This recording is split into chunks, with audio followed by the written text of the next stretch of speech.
We'll call the school committee meeting to order at 7:04. Sorry, Scott. Everybody. Good one. An almost rainy night. Yeah, it's just local only. I prefer the heavier rain. We've been trying for a long time to get, it tomorrow night. been trying for a long time to get committees together, and this year has been unlike any I've ever seen in terms of sort of almost impossibility of getting people from 3 different communities together, committees together at the same time. So we're taking it in whatever steps we can do. We're getting 2 committees together at a time, and so we're from there. Understand that the school committee is actually going to vote on their budget next Monday evening. That's correct, yeah. And so we're not actually talking directly about the budget, and Adam, who has got all the numbers, is not here, not able to make it this evening.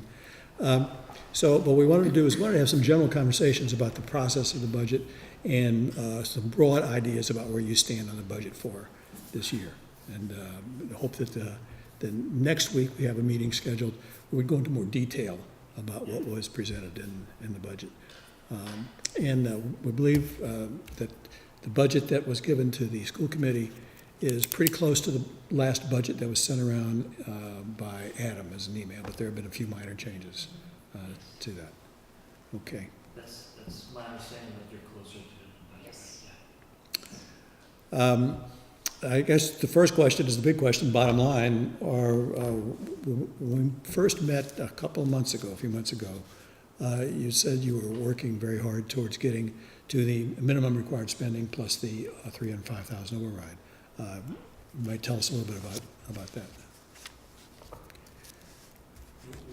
Yes. Minimum plus 35, yes, I just yeah. didn't hear your question. Yeah. Yes, we are within minimum plus 305. Okay, that's very good. Yeah. That's first time in a while that you've been comfortable, I guess, enough to be able to do that.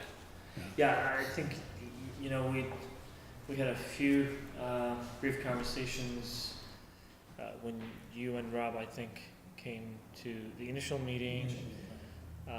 And you may have seen our meetings, but we had the benefit of having Adam this year, who, you know, being on site, he's able to go through the whole thing and do iterations. But also, this is, I think, the year where a lot of things came together. We've been talking about trying to look at the budget in a way that we can identify efficiencies, shift certain things in a way that they align with what we're really trying to do, align almost everything that we're including in the budget outside the salary with the strategic plan. So all that stuff is coming together this year. So we're, in a way, seeing the benefits of those efforts. Has it been very helpful to have Adam there on site full time? Yeah.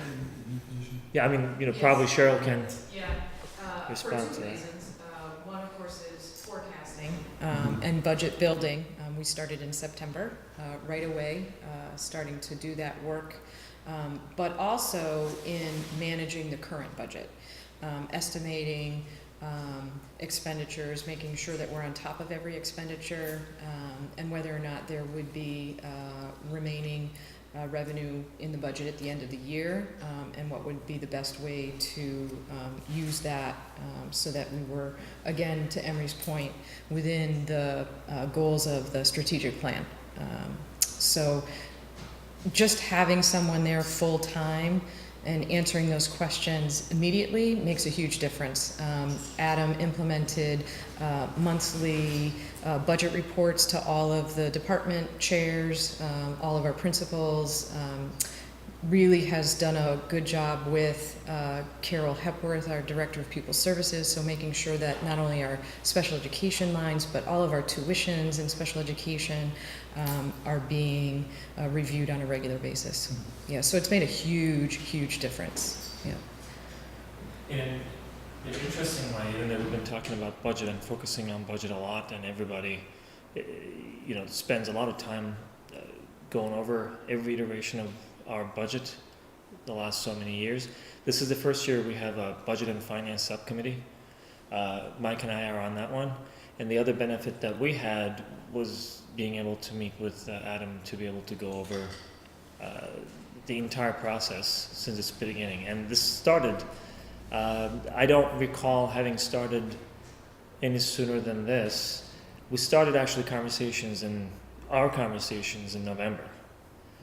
They started their conversations, they being the administrative team and Adam, just to start looking at how they want to build that budget before that in October. So we pulled the process a little earlier, and that benefited us as well, that we're able to ask questions, challenge certain things, and have those conversations. And I think that goes back to what you asked. Yes, it does benefit us to have someone on site who can answer those questions, who can make changes, who can understand what we're exactly trying to do, not only from a financial perspective, but a strategic plan perspective as well. So he's always involved in those conversations. You've been given more detail than you had been in some past years? Yes. Yeah. Yeah. First of all, I think, again, the benefit is that being able to see how those pieces are coming together, Yeah. and being able to ask why those pieces are in there to begin with, Yeah. that is very helpful. But yes, we absolutely have a lot more visibility into the details of the budget. September's pretty close for starting the 2021 budget. Yes, it is. If we just get through the school year. No, but we will be starting, actually, our administrative retreat, we start talking about the following year's budget. So those conversations start happening as we're planning for the current, so in July, we start planning for the current school year, but at that meeting, we start planning for the next fiscal year's budget. The process that got you to being able to get things into a money range of the net school spending, net required spending, plus the override, what helped that this year? So one of the things that helped it was an increase in net school spending. So the net school spending amount went up about $152,000. So that was a big part of that. The other was the negotiated salary scale. We went from a 13-step to an 18-step. That creates some savings in the budget. And we did have some savings in those salaries, but also with Adam on board, principals are much more secure and directors are much more secure in what they're spending, and so they're tracking better towards the end of the year. We did not have that last year. At the end of the year, we were unsure, and that's not a good place to be. So those factors together, I think, create a confidence in not only what we have in FY19, but savings that we can pull forward to FY20.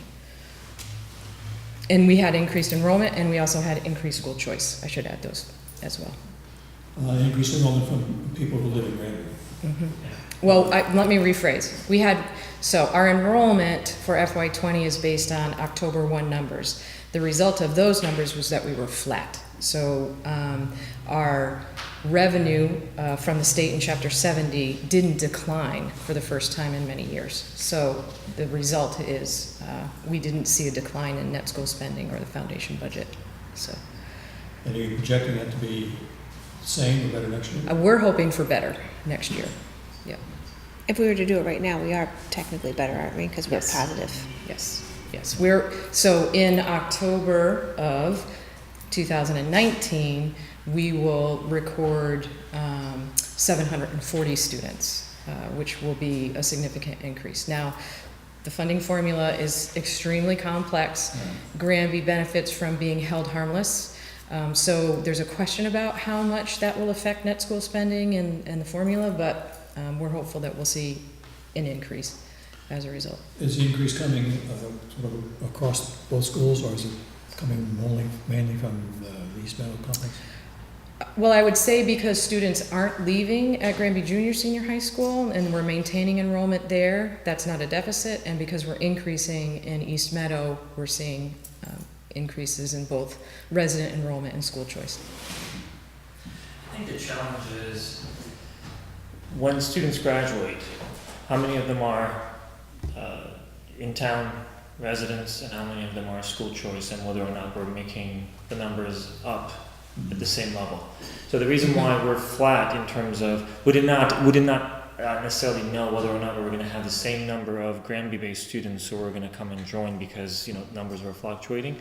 But at least we know that the number of students that graduated last year were made up for that, and I think we made up a couple more than that when we're actually, so we're in pretty good shape, and we are also seeing some students or school-age children coming into town with people moving in. So that is going to have some impact for the upcoming fiscal years. And we have seen some increase in school choice numbers as well.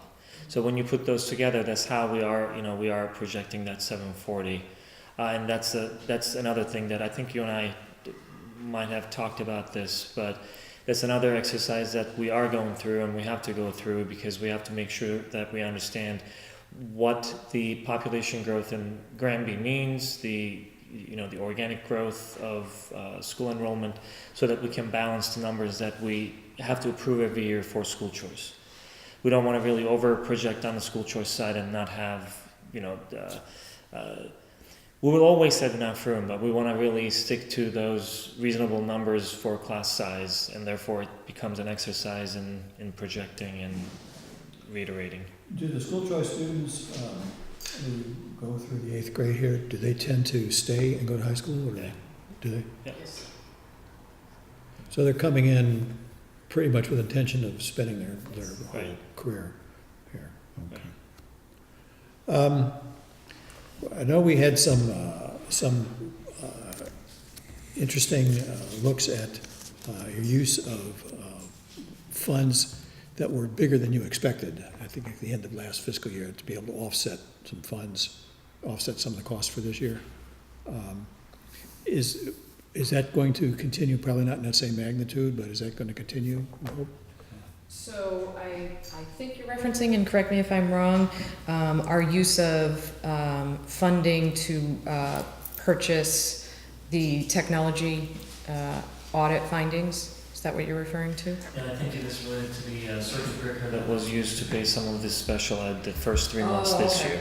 Mhm. There were two things. There was much more circuit breaker money than is Yes. actually on paper coming in this year, and there was more school choice funds than is coming in on paper this year.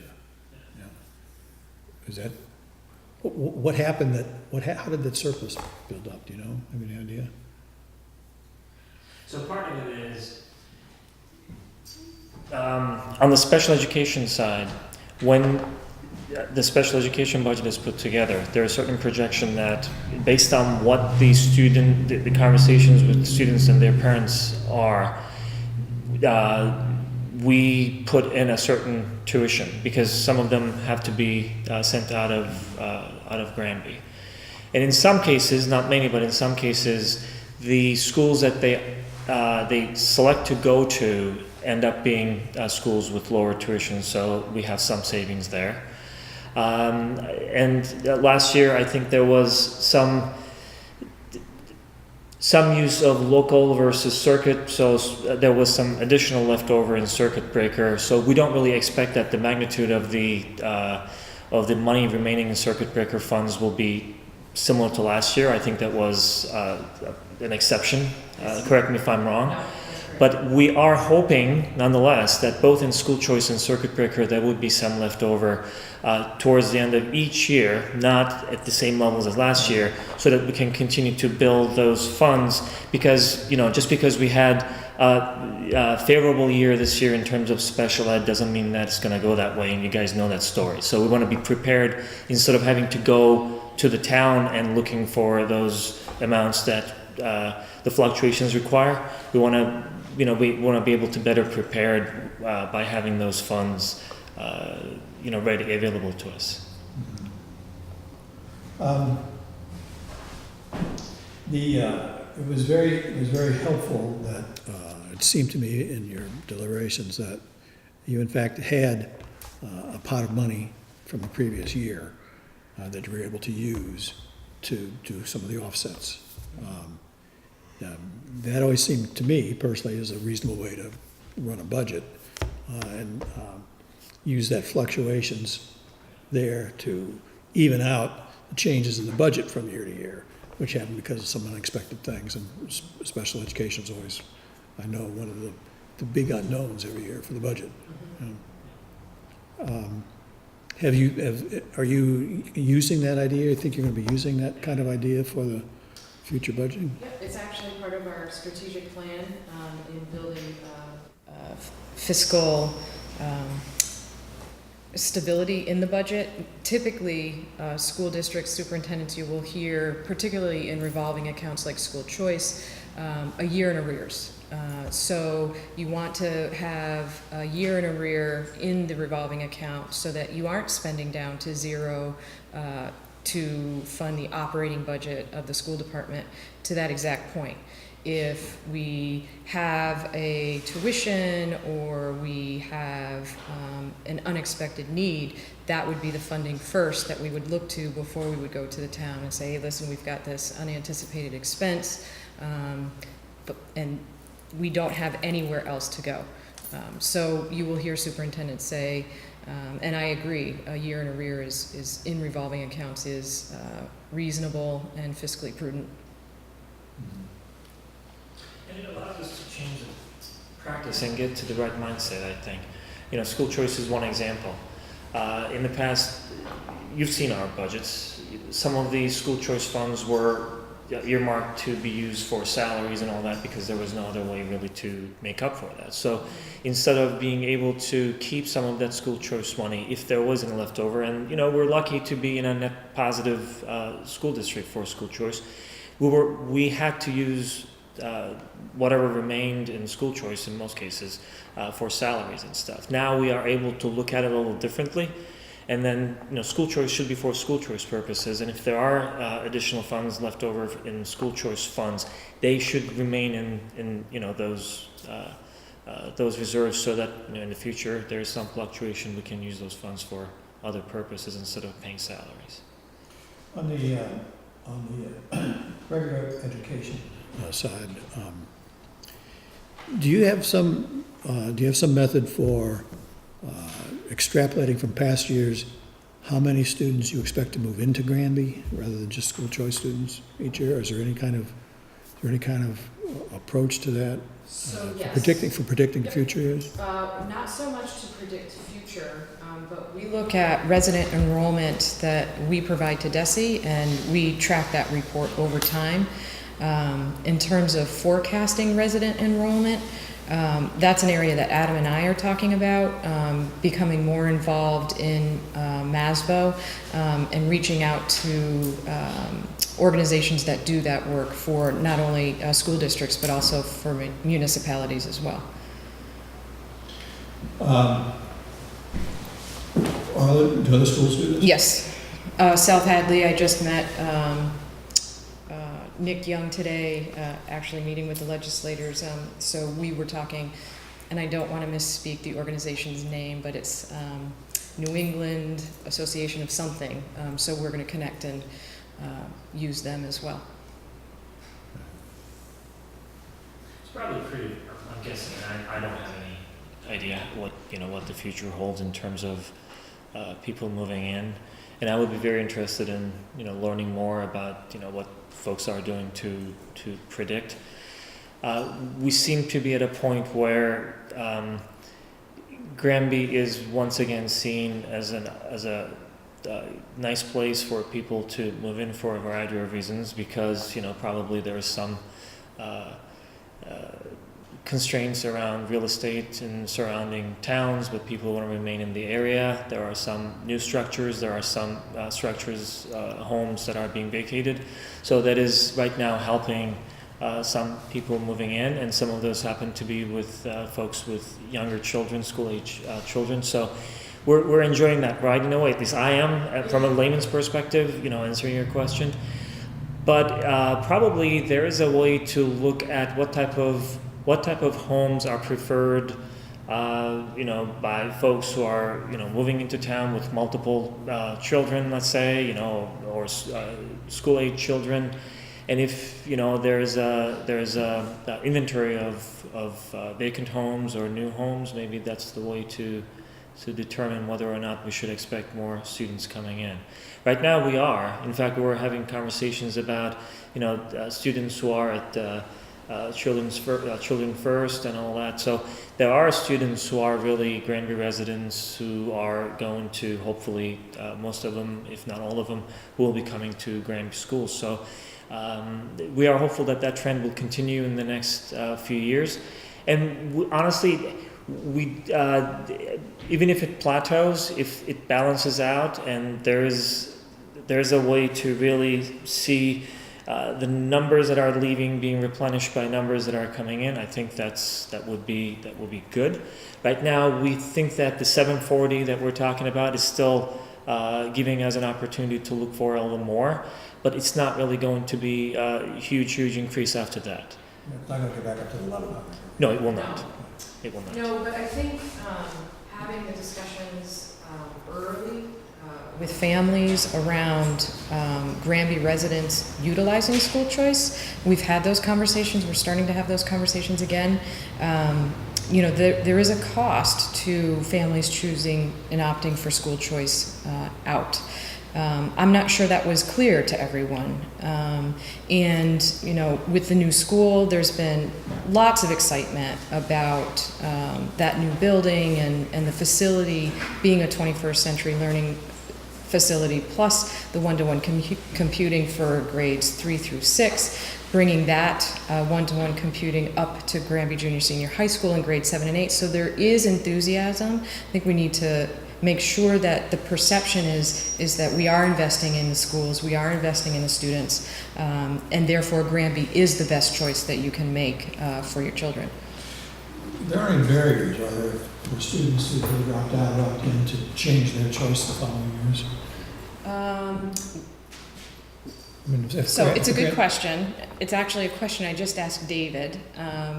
One of the things with the data manager position that we will be doing is pulling that kind of data out of DESE and looking at trends. Right now, we don't do that. We have the same questions, but we don't have someone pulling those numbers for us. So that will be a big part of the data manager's position and job tasks as we move forward. But for somebody who lives in Granby and has opted to go to a different school, they can, in subsequent years, come back. Yes, oh, absolutely. And actually, we do have several that do. Mm-hmm. Do you happen to know if a student opts out of their own district and goes to another district, can they in subsequent years go to still a third district? So it's completely up to the parents of the children? Yes. Yeah. And that often happens. Mm-hmm. That's got to be frustrating for everybody. Yes. It's been happening for a long time. I went to school. He ultimately ended up graduating with us, but 7th grade, we went to Granby, 8th grade, Granby, freshman year somewhere else, sophomore year back, junior year somewhere else, came back senior year. We're like, where are you? Are you with us or against us? That's been happening for a long time. I think one of the things that's exciting for Granby in the community are the types of programs that we've built and the inclusion and the community of the schools. It isn't just about the resources. It is about how students are cared for, how they grow, not only academically, but socially and emotionally. And Granby is very attractive for families because they see our class sizes at the elementary school, particularly in kindergarten through grade 2, promote a lot of one-to-one teacher engagement with students. We have wonderful programming for our special education students, our social emotional learning needs of students. We're doing all of our work in our strategic plan around the focus on social, emotional, and physical well-being. So capitalizing on our peace builders as our culture and climate for the schools, and then also all of our mindfulness training that we're doing. All of these things people are hearing about, but they're hearing about, we're doing them in Granby, little old Granby. And so that's exciting that families are recognizing that and seeing the value. And so I think the perception is swinging back that we are invested, we do invest in the kids, we do invest in our education here in Granby, and people are willing to come back many times. School choice also work with special education? Yes. That's up to the receiving community to decide whether or not to No. accept school choice? You cannot deny, unless you don't have the specialized program that the student requires. There is a special education increment that comes with a student who may have an IEP, so the school choice revenue is a little bit larger. But is that only for students who get their education within the school system? A school choice student who gets it in the regular classroom, not the regular classroom, but within the Right, within so the grand are you housing. asking, like, if a special education student comes to us as a school choice student in an inclusion setting, and then all of a sudden that student needs more support and may need to go out of district, we reconvene the team with the home district, and then we have the conversation about what the student's needs are because they've changed. Who's gonna pay for when it's an additional chunk of money? So the new oftentimes, the sending district may have a program that the student could participate in, so it kind of depends on the situation. And you said you can't deny someone coming in just because they're in a Right. special education course. Mhm. Can you, for other students who want to come in under school choice, is that the school's choice, or is that? We do not have a waiting list, so we accept students. The only caveat for students are students with 37.5 or 3/4 discipline records, which are felonies and that we have. Are you required to? Are you If required we to decide accept not to admit any school choice students, we can't do that. Yes, we can actually say no school choice. Yep. students altogether, and Yep. that's something. So it's a choice on both sides. Yes. Yes.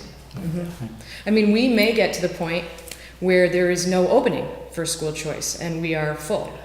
So And that's then, the ideal situation, not Yeah. being dependent, and you say, and there are some few, but there are some school districts that say we're not gonna accept any more school choice students. And we can do it by grade too, right? Like weren't we Yeah. close with kindergarten?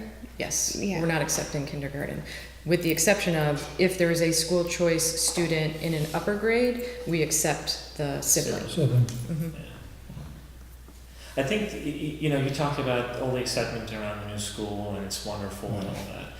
But I would say we are seeing changes happening at the high school as well, Yes. with the variety that is being offered. And to the administrative teams and the principal of our high school, Stephen Sullivan, to his credit, they are really trying to I don't want to say re-implement, I don't know if we had it before, but they are trying to create programs that are attractive to students. We were not able to do stuff like that. We have a STEM program that is coming in based on grants, for instance. We're able to shift some programs to focus on things that students are really looking to learn. And I'll be very honest, when things are not happening or things are not going well, a lot of activities or actions are around that panic. How are we going to make the year's end? How are we going to be able to, prevent further reduction in schools and all that? But when we have some opportunity to be able to look at the programs with a little more calm, we are able to find better ways to engage students, bring in new programs. We brought in with fairly small cost to it a couple of new sports. This is the last several years. The lacrosse and the volleyball and all that. A good number of our students are now involved in sports, so that gives them a reason why Granby is a great place for them. Because if you go to a very large school, you may or may not be able to play a sport. Now they know that they can. STEM was an issue. Some of the other activities that we are bringing back or we are starting, those were the issue. So with really some thinking and with little investment, you can bring back some of these activities that students find attractive, and they don't have to leave Granby to just find these opportunities elsewhere. You've probably been to some of the special town meetings we've had recently. You see some of the financial pressures that are on Granby as well as other towns in the Commonwealth. The unfunded mandates just Right. It's, political science courses which teach that first two words they teach you it must be unfunded mandate. Yes. What kind of pressures do you see on the school budget coming up in future years? So a couple of pressures relative to mandates. Certainly continuing to support English language learners. We do have students whose primary language is not English, and then having to keep that support going as they phase out of direct instruction.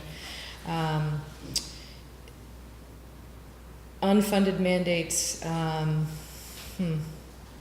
let's see.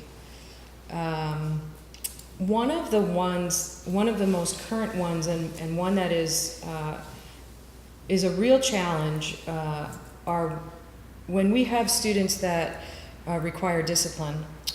For example, the 37H&1/2, that is, or 3/4, that's weapons on campus, drugs on campus, sexual assault. We are no longer able to expel students. We have to provide for that student's education. So typically that means we're sending a student out of district even though they don't have an IEP. So that's a cost that the district has to bear that in prior years, the district was not bearing. So that isn't something that we plan for, but that certainly can have a large impact in the budget. A couple of things that are interesting that are coming up are concussions. Students who have concussions aren't able to be in school, so we're having to provide tutors at the home or tutors at the library. They can't be in fluorescent lights, they can't focus for more than an hour. Doctors are writing them out of classes, but we have to, under No Child Left Behind, and the reauthorization of ESSA, we have to provide hours of instruction or our accountability status declines because the students are not considered in attendance. So those are some mandates that come up that sort of make us shift resources in ways that we hadn't considered prior. A student has disciplinary problems. Do other public school districts have to accept? They don't have to accept them, do they? Who is accepting students with disciplinary problems? We have to accept. I think the difference is where we educate. You have to accept people coming into the Granby district? Mm-hmm. If you accept, is that if you accept any transfer students? Well, I That's assume you mean interesting. resident. If a student moves in and resides in Granby, we have to educate. No. If they're in Granby and they have problems in our school system, Mm-hmm. disciplinary problems, Mm-hmm. and you have to send them out. Okay. Do other public school systems have to accept them if they don't live in the other towns? No. No, typically not. When we send out, typically we're sending referrals out to private placements. So those are schools specially designed for students who have disciplinary issues or social emotional issues or special education issues, learning issues. They're typically not public schools. These sound like they're part of that collection of problems which will happen or won't happen, but you don't really have a way to predict that. Exactly. Mm-hmm. So a great example is a student athlete gets a concussion. All of a sudden, they're not in school and we're providing tutoring. That could go on for the remainder of the year, which, if you calculate tutoring at so many hours per day, per week, to keep the student current, that adds up. I'm actually more cynical than Cheryl when it comes to these unfunded mandates. It seems to me that almost anything that the state requires has some portion that is not well thought out, and the cost falls on the school districts. And when it's a small school district, or we cannot really, leverage an economies of scale because, we have the number of teachers or instructors or, staff, that is always a challenge. I even look at the requirements around standardized testing.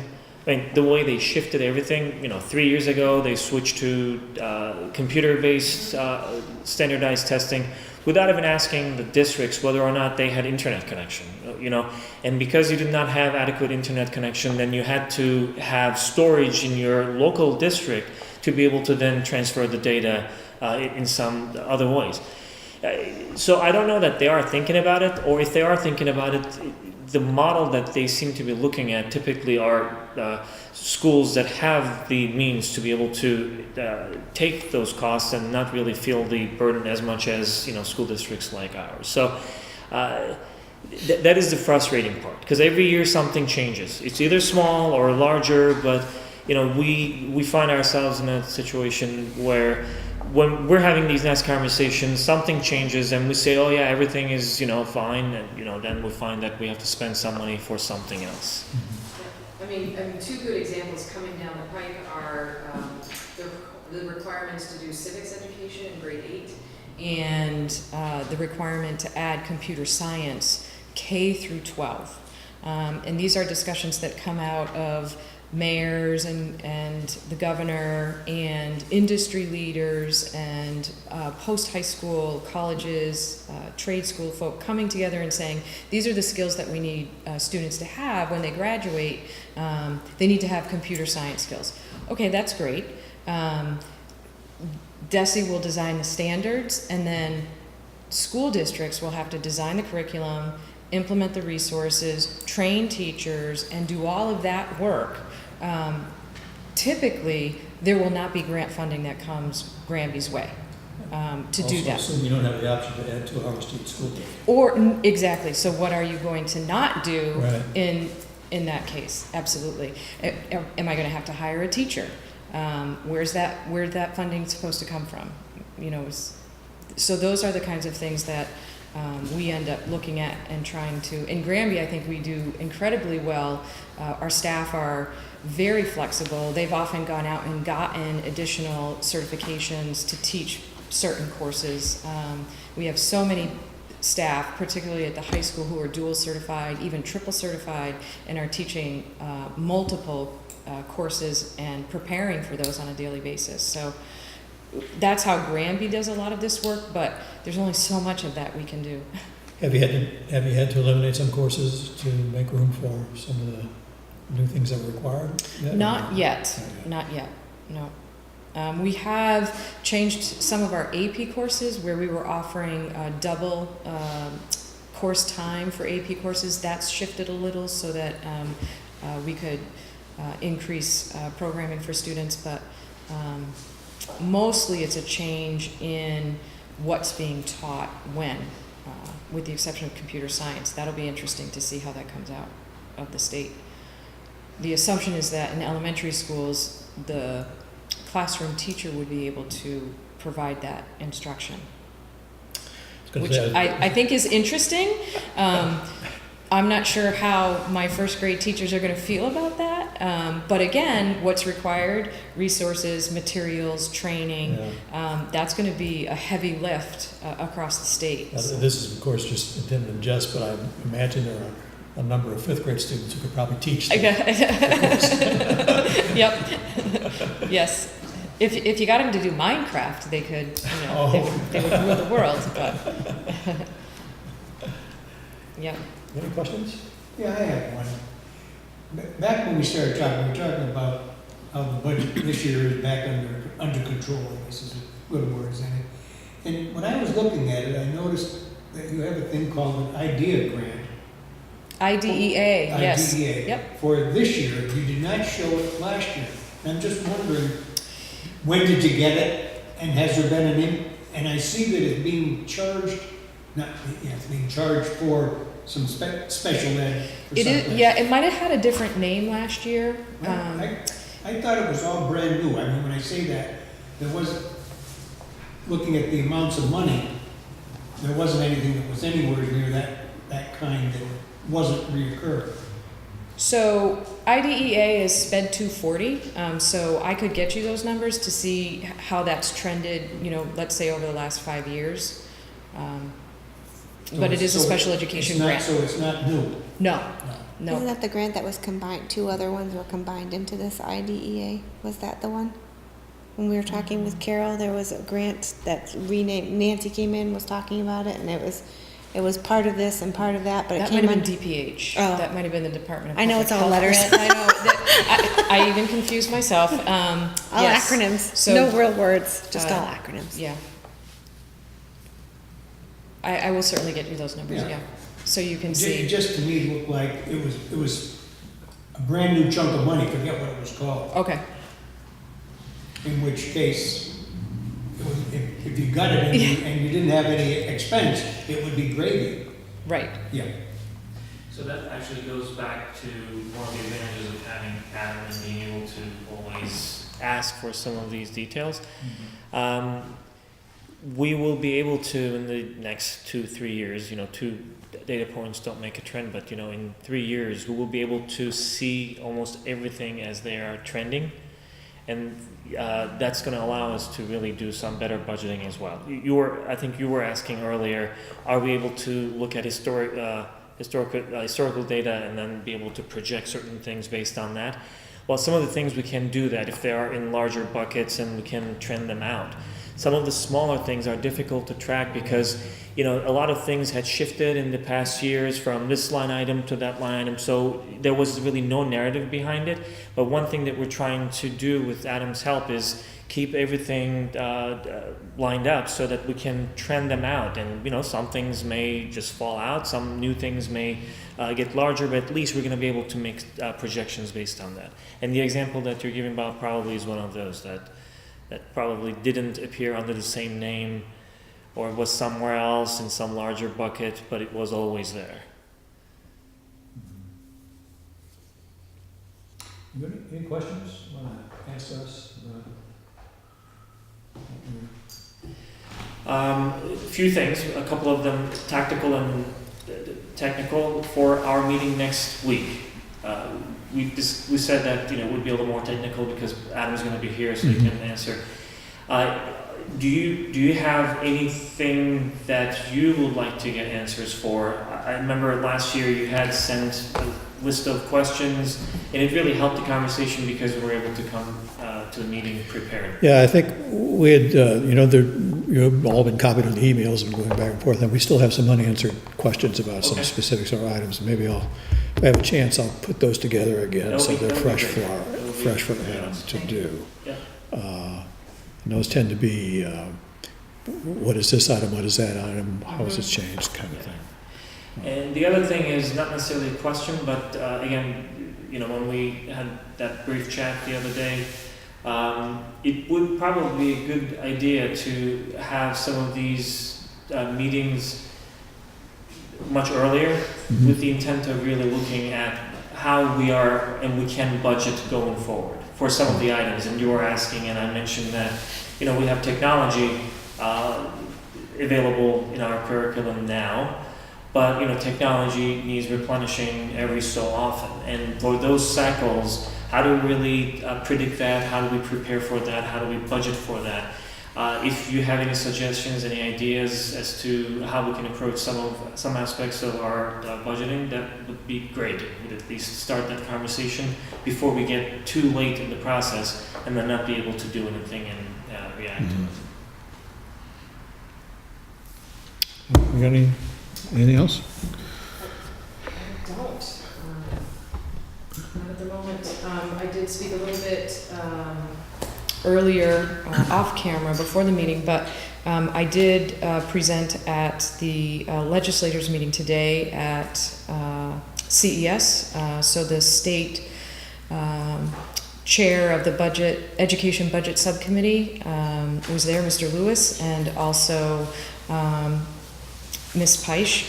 And our local legislators were there, and they were very interested to hear the dilemma of Granby, which is the dilemma of many small towns, which is, to balance the budget in years past, we've been reaching into stabilization, and that is not sustainable. And so I shared your concern with them, which is when is the state going to reconcile the increases in the cost of education and start to fund those more adequately so the burden isn't on municipalities, particularly municipalities like Granby, that our main revenue is property tax. So they were interested in hearing that, so I would encourage you to reach out to our legislators as well to share your side and the struggles that you have, and where you're seeing your trends and where you're trying to be forward-thinking around things like our OPEB liabilities, and, you know, we've talked about that. It would be really good for them to hear from you as finance people, because they're hearing, you know, what we've had to remove from the schools or from the budget, and I try very carefully not to say that, you know, finances, they're the bad guys, because you have your set of concerns that you're trying to work in your roles. So I would encourage you to reach out to them and be very vocal about why Granby needs the additional revenue through Chapter 70. We cannot continue to rely on the town to increase net school spending or your percent over net school spending. Unless this is part of a very well organized big play, it seems like there's a genuine interest, for what it's worth, in fixing it. So there was that legislative meeting today, you know, with the participation of some. I know that Senator Lesser is going to hold some meetings to talk about the same thing with the chair of the education Mr. committee. Lewis, yep.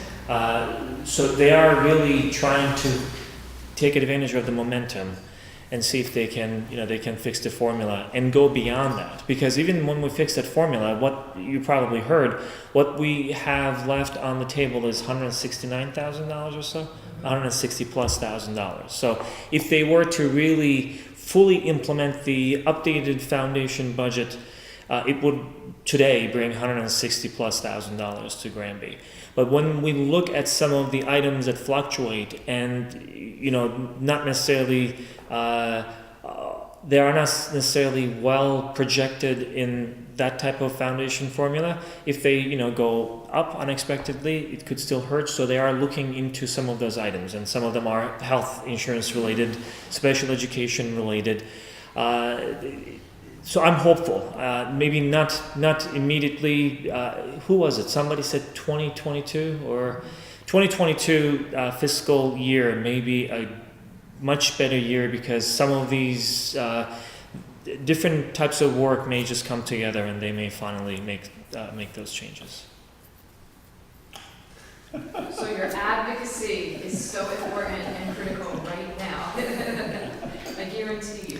Think about it this way. 2 years ago, we went to Day on the Hill to Boston. It's a day where everybody goes and, you know, advocates. And when same folks presented, who's Sonia Diaz? She is really the top advocate for all those changes, but Alice Punch and all those folks were there. And some of us asked the question, how long will it take really to make these changes? And at the time, the answer was unnerving. It was, well, about 10 years or so should be good. And we said, we don't have 10 years. 2 years later, we're having the conversations already, and there's a push to make those changes. So it's good sign. It's it's the right direction, good direction to be on. And you know, I'm personally hopeful that in the next couple of years, we're going to see some major changes to the funding. What agency or organization doesn't need any additional money next year? I mean, I think that's a real problem. It isn't the recognition of a problem. Yeah, right. It's how to solve it. Yeah. And everybody's looking for more money. Yeah. And if you're a politician, you dole it out in little pieces and nobody gets much. So No, that's I find it hard to believe they're going to solve your problem without getting additional revenue. Well, honestly, it's at least partially a political conversation that they need to have, because nobody wants to talk about any type of tax increase or anything like that. And I think the way our tax rates are gauged right now, it may even go down, because you know, if certain parameters are met, it automatically brings it down and adjusts it. So they have to really make some decisions as to whether they're going to have the conversations and fluff behind it, or they're gonna find some different ways to be able to fund it. So you're right, and, for all we know, we may find ourselves having the same conversation in 2 years. But I'm hopeful personally. Wasn't there supposed to be some new tax coming down the road that was supposed to help you out? It didn't happen. It was called the Fair Share Act. It was really designed to, beyond the tax rate that everybody's paying, after the first million, the second million was gonna have, I don't remember, 4 percentage point in addition to that. So, the first million is taxed at the same rate, the second million was gonna start having that additional amount and gradually going up. What happened is that the way it was written, the way they tried to make a constitutional change to be able to implement that tax change, it was found unconstitutional by the Superior Court, and then they said you can't do it. Now they have to go to the drawing board because it has a lot of steps. Not only you have to go to the legislature and they have to make some decisions, but you have to go through a referendum, which they were, put it to ballot basically, which they were ready to do, and then it had to be taken out of the ballot, and it didn't happen. I don't know if it's going to happen anytime soon, to be very honest. I think the problem was that the tax increase was okay, but when they tried to couple the expenditure of the money, Yes. Yes. that's where they ran afoul. That Yeah. it was doing two things Yep. that they weren't allowed to. And I think constitutionally, you cannot, if you say there will be some changes to taxes and we're going to generate new revenue, if you leave it at that, it may be fine. But they were earmarking the revenue for a certain type of expenditure, and apparently that's unconstitutional too. So they couldn't do it. I want to thank everybody for coming tonight. Yeah, thank you very much. Very This is helpful great. for us, We're yeah. looking forward to next week. So I'll adjourn our meeting, and thank you. Is there a motion to adjourn our meeting? So moved. Second, All right. Yep. all in favor, aye? All right, all in favor? Aye. Thank you.